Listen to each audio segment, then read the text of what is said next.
Let us spill this already spilled juice and talk about our most loved podcast, which is Podcast and Chill.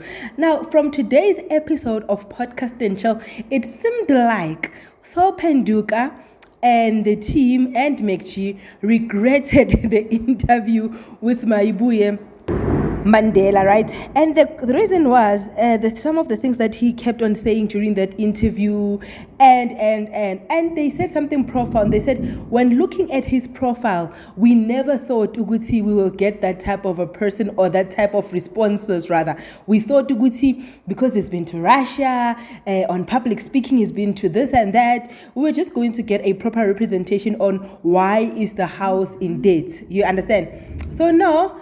In essence, what's happening is they did not know which parts to chop and change when it comes to that interview, to an extent that they had to deliberate for an hour and ask themselves, are we keeping his part or are we not keeping his part? But then they decided to continue and keep his part. And according to the Podcast and Chill podcast, he issued, Mayibuye issued a public statement to say he is sorry for the insults that he said.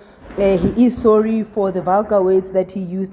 Basically, he's sorry for everything that he said that was not well received. Yeah, I think that's the good word. Well received. So I don't know, guys. Mina personally, I heard nothing from that guy. I just heard Ubuye Ntabeni. Let me know, from that interview, what did you gain? I love you. Peace. Bye.